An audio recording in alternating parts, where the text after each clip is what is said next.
আমি গাড়িতে আস্তে আস্তে আমি মোবাইলটা স্ক্রল করছিলাম, দেখলাম আমার একটা ভিডিও 76 মিলিয়ন মানুষ দেখেছে, 76 মিলিয়ন। আমি আল্লাহ সুবহানাহু ওয়া তাআলার একটা শুকরিয়া দিলাম, কি মঞ্চে নাচ গান করি না, আমি জোক বলি না, ডান্স করি না, তারপরেও এত মানুষ যখন কথা শুনে নিশ্চয়ই কেউ কেউ বদলাচ্ছে। আমি একটা গল্প বলেছিলাম, এত মানুষ দেখে ফেলেছে। মায়েরা যেহেতু বেশি রয়েছেন, আমি একটা গল্প বলি, সেই গল্পটা আপনাদের কানে তোলা থাকতে পারে। আমি তারপরে কয়েকটা কাজ দেব এই 10-12 মিনিটের মধ্যে।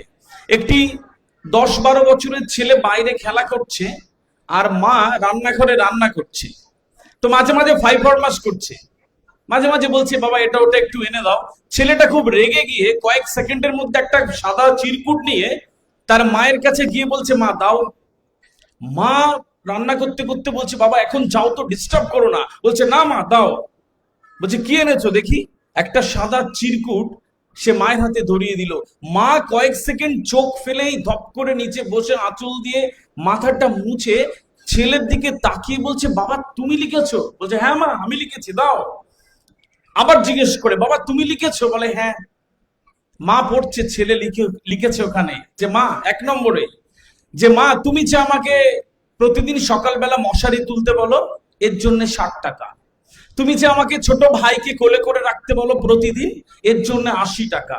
ওই কাকুর দোকান থেকে এটা ওটা আনতে বলো, এর জন্য 40 টাকা। ছাদে গাছে জল দিতে বলো, এর জন্য 60 টাকা। তুমি আমাকে এঘর ওঘর ফাইফরমাস করো, এর জন্য 80 টাকা। এরকম একটা ফর্দ দিয়ে 350 টাকা একটা ফর্দ দিয়ে বলছে মা দাও। মা আবার জিজ্ঞেস করে তুমি লিখেছো? বলে হ্যাঁ। বলছে বাবা আমার জন্য একটা চিরকুট এনে দেবে, একটা কলম? বলছে না মা ওইসব হবে না, আগে দাও। বলছে বাবা দাও না আমি তোমাকে দেবো। ছোট্ট ছেলে বলছে দেবে তো? বলে হ্যাঁ দেবো।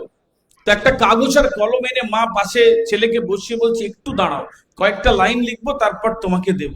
মা কিছুক্ষণ সেই কটা লাইন লিখে ছেলেটাকে দিয়েছে, ছেলে পড়ছে। সেখানে মা লিখেছে, 1 নম্বরে লিখেছে যে বাবা পৃথিবীর সমস্ত যন্ত্রণার কষ্ট সহ্য করে তোমাকে যে 10 মাস পেটে ধরেছিলাম, এটা বিনা পয়সায়। তারপর 2-2.5 বছর তোমাকে পৃথিবীর সব কষ্ট যন্ত্রণা ভোগ করে দুধ খাইয়ে বড় করেছি, এটা বিনা পয়সায়। শেষবার যখন তোমার শরীর খারাপ হয়েছিল, তখন আমি সারা রাত তাহাজ্জুদের নামাজে বসেছিলাম, এটা বিনা পয়সায়। একবার তুমি খেলনা চেয়েছিলে জানো, আমার কাছে টাকা ছিল না, তুমি এত কেঁদেছিলে, আমার বুকটা সেদিন দুমড়ে মুচড়ে গিয়েছিল। আঁচলে একটু একটু পয়সা জমিয়ে যেদিন তোমাকে একটা খেলনা দিয়েছিলাম, তোমার সে কি হাসি, আমার কি যে ভালো লেগেছিল, এটা বিনা পয়সায়। তারপর তুমি একটু বড় হয়েছো, তখন তুমি স্কুলে যাও, তুমি যখন চলে যাও আমি পথ পানে চেয়ে থাকি তোমার না আসা অব্দি। আমার বুকের ভিতর কত তোলপাড় করে এটা তুমি বুঝতেও পারবে না। তোমাকে না দেখা অব্দি আমি শান্তি পাই না, এটা বিনা পয়সায়। আর এখন যদি কেউ আমাকে এসে বলে যে পুরো পৃথিবী একদিকে আর তুমি একদিকে, জানো আমি পুরো পৃথিবীকে চাই না, আমি বলবো আমার তোমাকে চাই। বাবা আমি তোমাকে এতটা ভালোবাসি। ছোট্ট ছেলে ও মায়ের গালে একটা চুমু দিয়ে বলে মা তোমার ঋণ তো কখনো শোধ করা যাবে না মা, আমাকে ক্ষমা করে দিয়ে বলে পালিয়ে গেল। মায়েরা এরকম হয়। আমি খুব কাছ থেকে সিজারিয়ান মায়েদের ওটি হওয়া দেখেছি। একজন সিজারিয়ান মা যখন ওটি হয়ে ওই তাকে বেডে দেয় না, ওই অসার শরীরে যখন সার আসে তার যে কষ্ট হয়, পৃথিবীর আর কোনো কষ্টের তুলনা হয় না, এটা শুধু আপনি বোঝেন। একজন মা 57 ইউনিট ব্যথা পায় যখন সন্তান জন্ম দেয়। বলা হয় 45 ইউনিট ব্যথা পেলে একজন সুস্থ সবল পুরুষ মানুষ অজ্ঞান হয়ে মরে যেতে পারে। তাহলে এত কষ্ট যখন করছেন, তখন তার সন্তানের জন্য কয়েকটা কাজ করবেন যে পৃথিবীতে শ্রেষ্ঠত্ব অর্জন করবে। আর একটা ছোট্ট কথা বলি, যারা বাবারা শুনছেন, আমার এখানে যারা বাবারা রয়েছে, যদি নিজের কথা ভাবতেন, কয়েক সেকেন্ডের জন্য ভেবে নেন আপনার বউ বাচ্চা কেউ নেই, কয় টাকা লাগতো আপনার খেতে সারা দিনে? 200 টাকা, এর বেশি তো লাগতো না। কেন চুল পাকাচ্ছেন? High pressure, high BP, sugar. আপনি ফোন করছেন তোমরা বিয়ে বাড়ি যাও, আমি যাবো না, আমার কাজ আছে, পাঠিয়ে দিচ্ছেন। কার জন্য করছেন? 200 টাকায় যদি হয়ে যেত, তাহলে সারা দিন এত কষ্ট, টেনশন, এত হতাশা নিয়ে দুমড়ে মুচড়ে বাড়ি আসেন কেন?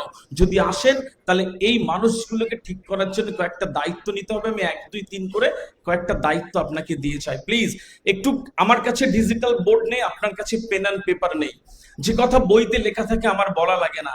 ভারতীয় উপমহাদেশে আমরা ভুল ট্রিটমেন্টে সন্তানদের মানুষ করি।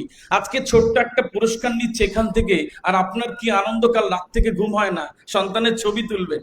আর এই সন্তান একদিন ইউপিএসসি অফিসার হবে, আর এখান থেকে বড় একটা পুরস্কার নেবে, আর আপনার ওখানে একটু চুল পাকা থাকবে, আর চোখের কোণ থেকে একটা একটা এক দুই ফোঁটা করে জল পড়বে আনন্দের। সেদিন কোনো আনন্দের থেকে আর কিছু আপনাকে দিতে পারবে না। এই পৃথিবীতে যাই কিছু আছে, আমেরিকা ঘুরতে যাবেন, বিরাট বড় থিয়েটার দেখতে যাবেন, ভালো ভালো কিছু করবেন, কিন্তু একজন বাবা মার কাছে তার সন্তানের সাফল্যের থেকে শ্রেষ্ঠ আনন্দ আর কিচ্ছু হতে পারে না। একটা সুযোগ রয়েছে, প্লিজ কাজে লাগিয়ে যাবেন। 2000 সালে যেরকম চিন্তা করতেন এখনো ওইরকম আছেন, জীবন ওরমই থাকবে। 2010 সালে যেরকম ভাবতেন এখনো ওইরকম সোয়েটার পরে, ওইরকম চলাফেরা করেন, ওইরকম মানুষের সাথে থাকবেন, ওইরকমই হবে।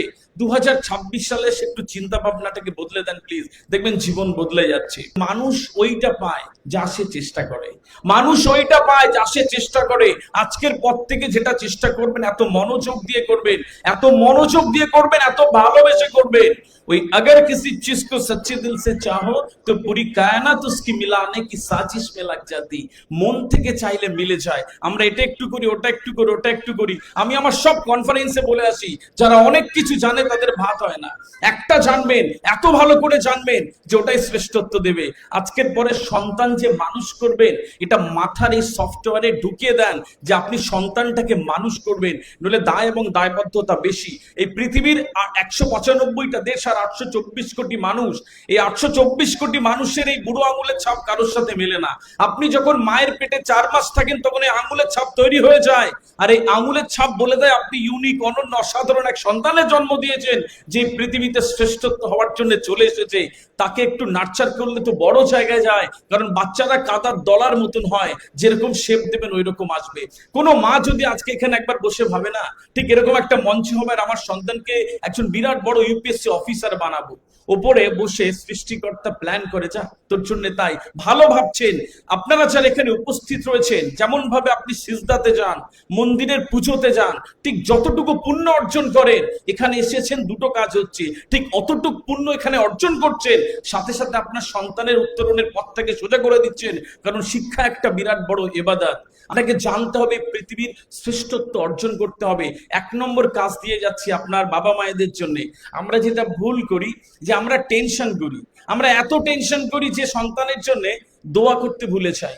এই পৃথিবীতে, এই ভারতীয় উপমহাদেশে আমরা সন্তানদের বলি পড় পড়, ভোরবেলা উঠে পড়, সকালে পড়, বিকেলে পড়, দুপুরে পড়, রাতে পড়, একটু ঘুম থেকে উঠে আবার পড়। এই ইঁদুর দৌড়ে সন্তানকে দেবেন না, তাদেরকে একটু বুঝুন। পৃথিবীর সবচেয়ে সেরা সাইকোলজি বোঝবার জন্য চাইল্ড সাইকোলজি, অনেক বই পড়া লাগে না। কি করবেন আমি এক লাইনে বলে দিই। ঠিক আপনার যা খারাপ লাগতো ছোটবেলায়, ঠিক আপনার যা দুঃখ যন্ত্রণা দিত, ব্যাস আপনার সন্তানের সাথে ওইটুকু করবেন না। 1 নম্বর কাজ, আপনার সন্তানের, আপনার যা খারাপ লাগতো, ব্যথা দিত, যন্ত্রণা দিত, আপনার সন্তানের সাথে করবেন। এটা প্রথম কাজ দিলাম। 2 নম্বর কাজ হচ্ছে আপনার সন্তানের জন্য দোয়া করবেন, আশীর্বাদ করবেন। পৃথিবীতে আল্লাহ সুবহানাহু ওয়া তাআলার পরে, সৃষ্টিকর্তার পরে আপনার সন্তানকে সবচেয়ে বেশি দোয়া আশীর্বাদ দিতে পারে আপনি নিজে, বাবা এবং মা।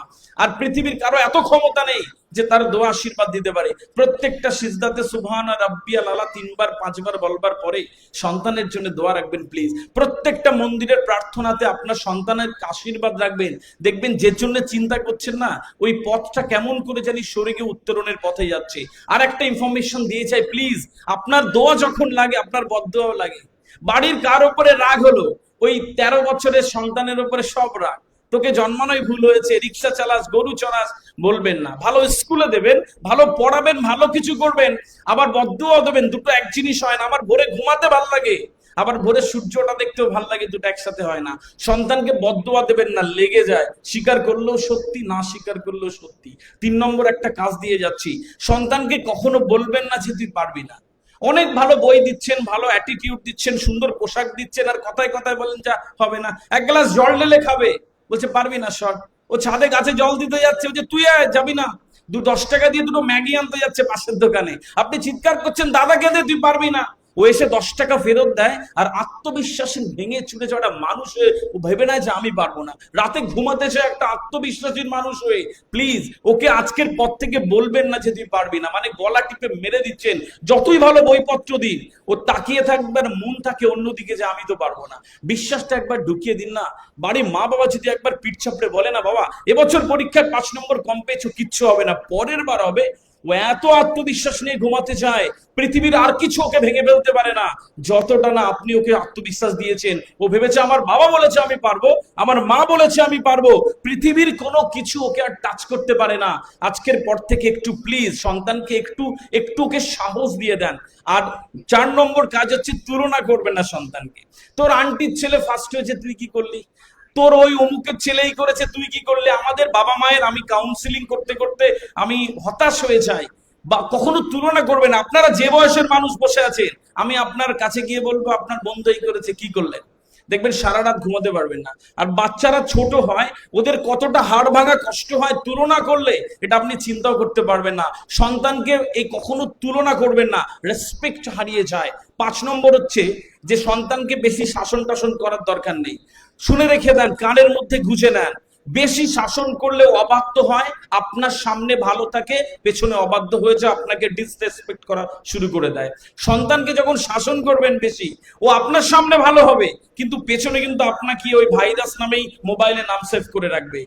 6 নম্বর একটা কাজ দিচ্ছি 4 থেকে 14 বছরের বাচ্চাদের জন্য, কখনো 40 মিনিটের বেশি মোবাইল দেখতে দেবেন না। মস্তিষ্কের প্রিফ্রন্টাল কর্টেজ আছে এখানে, ওখানে গ্রে ম্যাটার আছে, ও কাজ করা বন্ধ করে দেয় 40 মিনিটের বেশি মোবাইল দেখলে।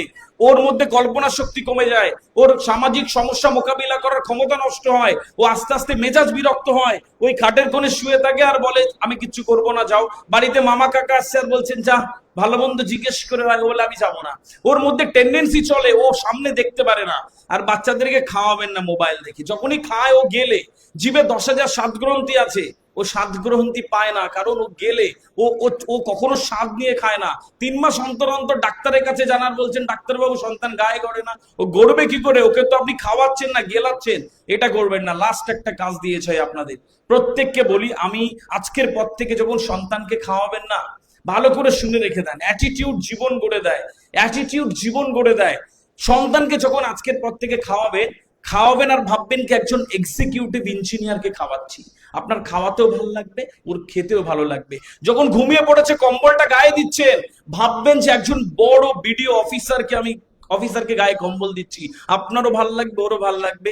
আপনার 9 বছরের ছেলের সাথে বাইরে ঘুরতে বেরোলেন, হাঁটতে হাঁটতে যাচ্ছেন আর ভেবে নিন একজন এক্সিকিউটিভ ইঞ্জিনিয়ারের হাত ধরে ঘুরে বেড়াচ্ছি। আপনারও ভাল লাগবে, ওরও ভালো লাগবে। এভাবে সময়কে ব্যবহার করতে হয়, অ্যাটিটিউড তৈরি করে দিতে হয়। এই পৃথিবীকে যে নিজেকে দাম দেয় না, পৃথিবীর কেউ তাকে দাম দেয় না।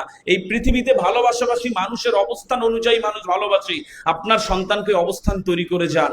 শেষ একটা কথা কানে গুঁজে যায়, কেন করবেন এই কাজগুলো? ঠিক এই জন্য করবেন, সময় খুব ইম্পর্টেন্ট একটা জিনিস। পৃথিবীতে আল্লাহ সুবহানাহু ওয়া তাআলা আমাদের যা দিয়েছে তার মধ্যে সবচেয়ে দামি জিনিস হচ্ছে সময়। যদি 5,000 টাকা ঘন্টা কিনতে হতো, তাহলে আপনি বুঝতেন এই সময়ের কত দাম রয়েছে। এটা ফ্রি করে দেওয়া হয়েছে। যদি মৃত্যু সামনে দাঁড়িয়ে এসে বলে চলো আর 2 ঘন্টা, বা যদি বলে তোমার হাতে আর 1 দিন, তাহলে কি আপনি গতদিন যা করেছিলেন সেম একই জিনিস করবেন? নিশ্চয়ই না। ভাববেন যে শ্রেষ্ঠ ইবাদতটা করে যাই জান্নাতের জন্য। আর একদিন আছে ভাববেন যে সবচেয়ে ভালো সুন্দর আচরণটা করে যায় সন্তানের সাথে। ভাববেন যে সবচেয়ে আরেকবার বাবার মুখটা দেখি, মায়ের মুখটা দেখি, কিভাবে সকাল থেকে রোদ্দুর ওঠে একবার দেখি, কিভাবে আলো থেকে গোধূলিতে একবার মিশি। ঠিক যেরকম অনুভূতি করতেন, ঠিক ওই অনুভূতি নিয়ে সময়টাকে ব্যবহার করুন। আমার খুব ভালো লাগে কি আবু সিদ্দিক খান আরো 5 বছর 7 বছর 10 বছর পরে আর একবার ডাকবে, যখন আপনার সন্তানটা বড় হবে। এই সিরাতের অনুষ্ঠানটা এখানে চলবে না, রবীন্দ্র ভবনে হবে, অনেক বড় মঞ্চ হবে, আরো বেশি লোক আসবে। সেদিন এই ছোট ছোট মানুষ না, আপনাদের মতন কোন একজন এরকম সন্তান বিরাট বড় হবে, আর তাদের সংবর্ধনা দেওয়া হবে। হাজার মিডিয়া থাকবে, প্রাইম টাইম টেলিভিশনে দেখা হবে।